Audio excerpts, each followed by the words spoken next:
happened the last couple of days. I immediately noticed something wrong with it, and I'll show you what I mean, but let's just look at this first bit of news that came out about it. I'll point out a few things, see if you notice them too. Portugal has been battling wildfires for more than a week. Entire villages have been surrounded by flames. More than 4,000 firefighters have been deployed to extinguish more than 100 separate fires across the mainland. São Pedro do Sul was the latest town to be engulfed in flames.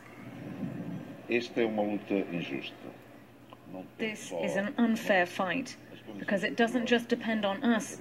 The weather is an important factor, so we do our best. There are more than 800 involved in operations. The goal is to put out the fire. Com a finalidade de resolver este incêndio. Drone footage shows the charred ruins on the island of Madeira.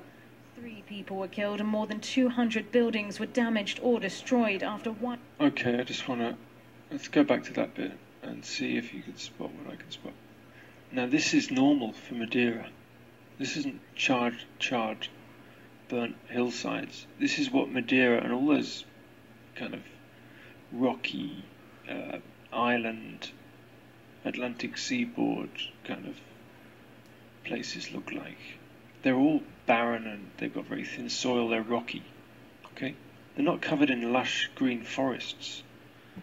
This looks like it's at the top of the mountain range as well. This is probably above the tree line anyway. These are just exposed rocks down here. So there's no evidence from this footage of fire damage at all. 100 buildings were damaged or destroyed after wildfires broke out. 3 people were killed and more ruins on the It's normal. That's normal for Madeira. 3 people were killed and more than 2... Drone footage shows the charred ruins on the island of Madeira. 3 people... Yeah. Malta, all those islands are like that. Right, I'll show you another bit, which is a bit more revealing. Now look at this. The fire, supposedly, is a wildfire, so it's spreading through the vegetation, okay? Now, the vegetation here still got its leaves on, and all the thin branches, which should have been the first ones to burn, are still there. And yet, the heat was so intense, it was able to completely destroy these vehicles. Look at them. All the glass is melted out, the metal's buckled and deformed, all the paint's burnt off. So it's an intense heat, and yet the heat was supposed to have reached the cars from the vegetation, the trees, and the trees are intact. Tell me what burns, what needs a hotter temperature to burn, metal and glass or wood? Obviously the wood would have gone first, right?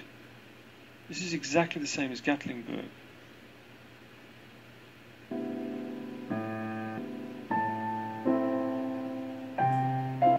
Look at those saplings down there. They didn't burn. And yet, look at the vehicles, the cars are completely almost melted, the metal. And yet these little twigs and stuff, they didn't burn. And yet the fire was supposed to have reached the cars from the trees. Look at this car, it's melted into the road. Even the tarmac and the road is melted, given way. And yet the trees have still got bark on them, look. Now this is the directed energy weapon. Focused heat.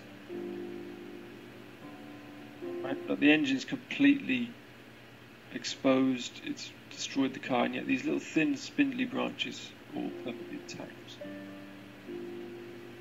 Those trees should have burnt away. Look at what it's done to the road. Okay, this is directed energy. Okay guys, it's 11:06 p.m. on October 13th, 2017, and I just got a link to a video that just totally freaked me out, and let me just give you the background here. This is one of the cars, or trucks, or something, that was in this fire, and you'll notice that the glass here, which has a melting point of between 2,600 and 3,000 degrees Fahrenheit, okay? We're talking forge, foundry, furnace temperatures to melt this glass. Glass does not melt on its own, guys. Open air fires do not create this kind of complete combustion of the materials, all right? I point this out in one of my other videos here, the Napa, California fires. Where did the houses go?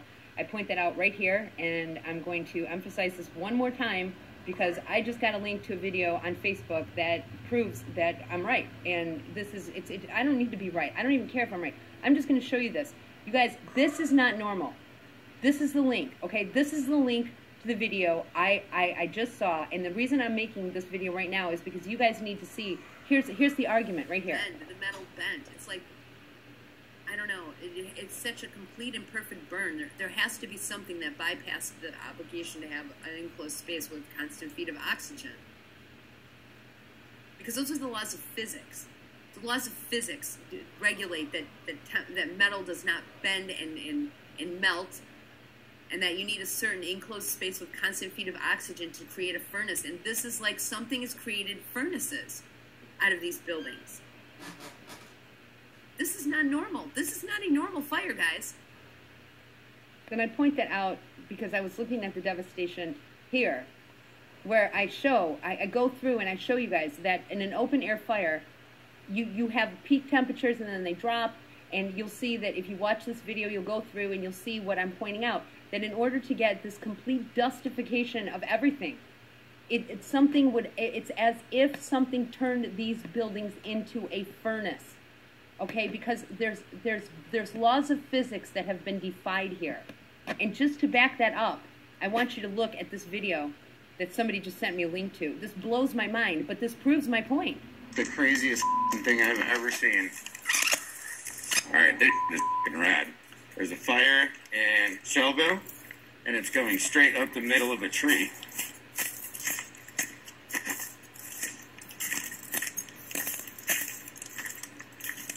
That is the craziest thing I've ever seen.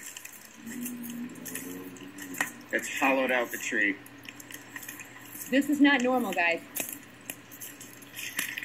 This is not normal. Now, I will explain one thing to you about how microwaves work, and this is critical. The reason you cannot X-ray a tree, and I don't have any of the stuff pulled up to show you this, but the reason you can't X-ray a tree is because trees have a dual density bilayer, which is just a simple way, a complicated way of saying that the bark and the heartwood of the tree are two different densities. And the cylindrical shape makes it so that when the microwave energy, or any X-ray, or any electromagnetic frequencies, this is why you can't pick up anything on radar in a wooded area, okay? Because here's what happens: there's a unique dual density bilayer of cylindrical shape of the tree, so that when the electromagnetic energy goes into the tree, it ricochets instead of going straight through. It ricochets, and then the energy ricochets on the interior of the heartwood. And what happens is that heats up the interior, especially with microwaves. This is why, like, if you look around your cell phone towers and you see that there's a lot of branches or a lot of trees that have like a saggy bark. I call it like a saggy, like a sock effect. Their bark is kind of like shrunken. A lot of the trees, you'll see the bark is just kind of shedding off the trees. That's what happened when we went from 3G to 4G. The higher intensity of the electromagnetic energy that was being pummeled through the trees on the periphery of the tree cluster. What it did was it accelerates the dehydration in the tree, because the microwave frequency enters into that tree and ricochets instead of going through. That's why you can't take an X-ray of a tree, because the X-rays don't go through the tree. They ricochet on the interior of the tree, which is why this is so significant. The way these fires burned, it's through some sort of an electromagnetic energy that they're pumping through. That's why this tree did not combust on the outside, because that's just how trees work. You can't get electromagnetic energy to go pass through a tree, so that would make 100%. That would make 100% explanation for why this tree is burning on the inside. Something with a great electromagnetic force. I don't know what frequency they'd have to use. I don't know everything about this, but I do know above.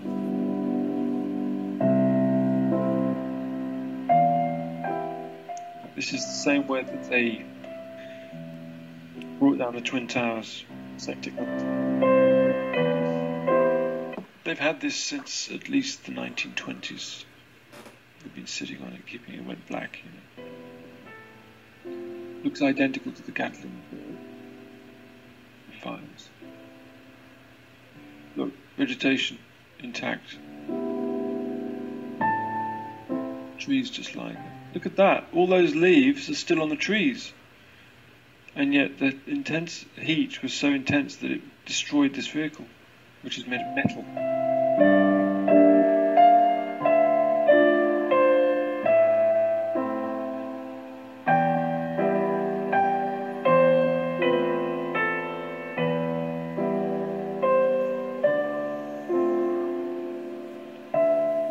Okay, and again, look, we have the trees perfectly intact, not damaged, the leaves are all there.